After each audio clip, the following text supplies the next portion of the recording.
قربانی کب سے شروع ہوئی؟ تو اس کو تھوڑا سا سمجھ لیں۔ قرآن کہتا ہے وَلِكُلِّ أُمَّةٍ جَعَلْنَا مَنْسَكًا لِيَذْكُرَ اسْمَ اللَّهِ عَلَيْهِ مَا رَزَقَهُم مِّن بَهِیمَةِ الْأَنْعَامِ۔ ہر امت کے لیے اللہ عز و جل نے قربانی رکھی۔ یہ قربانی کا سلسلہ حضرت آدم علیہ الصلاۃ والتسلیم کی اولاد سے چلا رہا ہے۔ ہر امت میں قربانی رہی ہے، لیکن قربانی کا تصور، قربانی کا طریقہ، قربانی کا معاملہ جدا جدا رہا۔ اس دور میں جو قربانی کی سسٹم تھی وہ جدا تھی، اور اس کے بعد حضرت ابراہیم علیہ الصلاۃ والتسلیم اور اس کے بعد پیغمبر رحمت صلی اللہ تعالی علیہ وسلم کہ دور پاک کی قربانی کا سلسلہ جو ہے وہ آپ کی نگاہوں کے سامنے ہے۔ حضرت آدم علیہ الصلاۃ والتسلیم کے دو بیٹے تھے، حابل اور قابل۔ دونوں میں جھگڑا ہوا، ایک عورت کو لے کر القیمہ کی وجہ سے۔ قابل نے کہا اس پر میرا حق ہے، میرے لیے یہ حلال ہے۔ حابل نے کہا میرے لیے۔ تو اب اس زمانے میں حق کو ثابت کرنے کے لیے کہ کون صحیح ہے کون صحیح نہیں، اس کے لیے قربانی دی جاتی، اور قربانی کے لیے کیا کیا جاتا کہ جو قربانی دی جاتی اس قربانی کو ایک پہاڑ پر رکھ دیا جاتا۔ دونوں قربانی دیتے، دونوں کی قربانی پہاڑ پر رکھی جاتی، اور قربانی کی قبولیت کی دلیل یہ ہوتی کہ آسمان سے بغیر دھوئے والی ایک سفید آگ آتی جس کی قربانی کو جلا ڈالتی، گویا اس کی قربانی قبول ہے، اور جس کی قربانی نہ جلتی تھی گویا اس کی قربانی رد ہے۔ یہ تفسیر کے اندر ہے، میں کوئی قصہ کہانی نہیں سنا رہا ہوں۔ تو جب دونوں نے قربانی پیش کی تو ایک کی قربانی کو اللہ نے قبول فرمایا، یعنی سفید آگ آسمان سے آئی اور آ کر کے اس قربانی کو جلا دی۔ اس سے واضح ہو گیا کہ یہ قربانی اس کی قبول ہو گئی۔ اب جس کی نہیں جلایا اس کے دل کے اندر حابل کے لیے نفرت اور عداوت پیدا ہوئی، اور اس کے بعد قابل نے حابل کو قتل کر دیا۔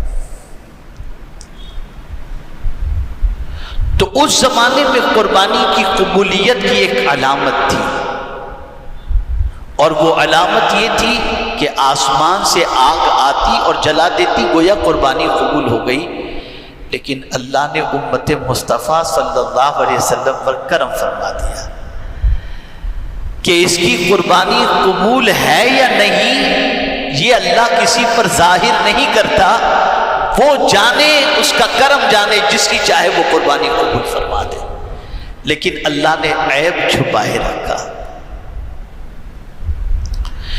پھر وہ قربانی جو ہوتی اس میں آگ جلا جاتی، قربانی کا گوشت لوگ نہ کھایا کرتے، لیکن اللہ نے اس امت پر کرم فرمایا، خود ہی قربانی کرو اور خود قربانی کے گوشت کو کھا کر اللہ کا شکر بھی ادا کرو۔ یہ اس امت پر اللہ کے رسول صلی اللہ علیہ وسلم کے صدقہ و طفیل اللہ نے بڑا کرم فرمایا۔ یہ بات اچھی طریقے سے ذہن کے اندر محفوظ کر لیں کہ اگر کوئی شخص اس نیت سے قربانی کرے کہ میں تو مزے سے قربانی کے پائے کھاؤں گا، کلیجی کھاؤں گا، گوشت کھاؤں گا، آج یہ بناؤں گا کل یہ بناؤں گا، اس نیت سے قربانی کرے، اس کی قربانی قابل قبول نہیں۔ قربانی کے لیے ضروری ہے کہ وہ اس نیت سے قربانی کرے کہ اس قربانی کے ذریعے وہ اللہ کا قرب حاصل کرے گا، اللہ کو راضی کرے گا، اللہ کے تقرب کی نیت ہو تو اللہ تعالیٰ اس کی قربانی کو قبول فرماتا ہے۔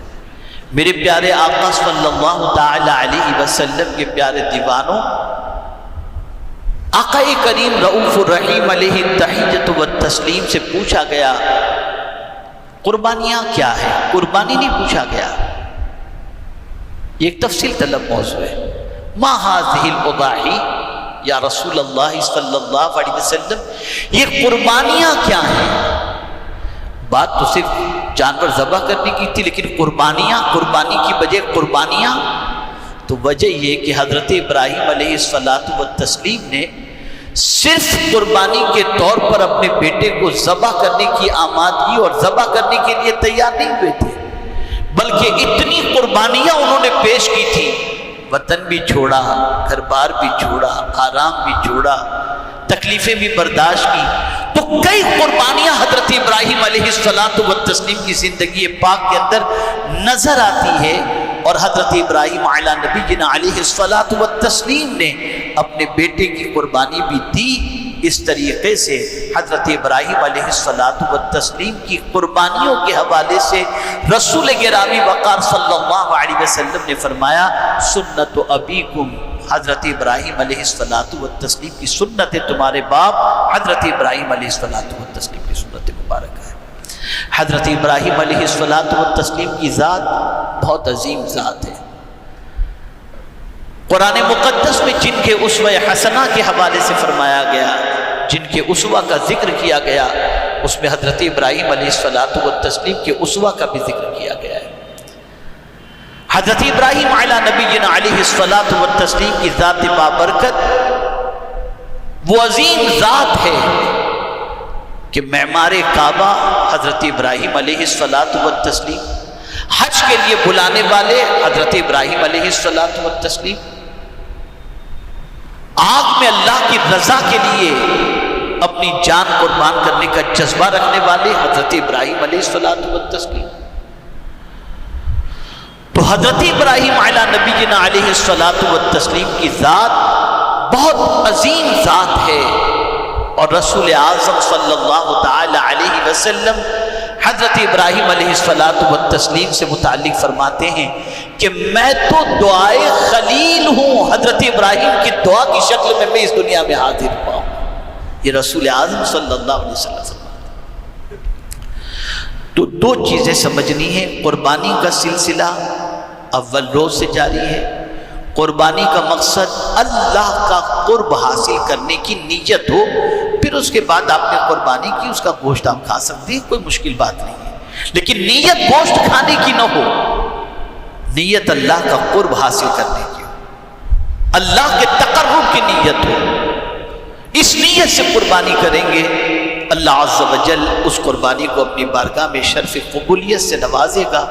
اللہ رب العزت جل جلالہ آقا کریم رؤوف الرحیم علیہ التحیۃ والتسلیم کے صدقہ و طفیل ہم سب کو صحیح معنوں میں قربانی کرنے کی توفیق نصیب فرمائے، اور پروردگار جل جلالہ آقا کریم رؤوف الرحیم علیہ التحیۃ والتسلیم کے صدقہ و طفیل نیک لوگوں کی قربانی کے صدقے میں ہم سب کی قربانی کو بھی قبول فرمائے۔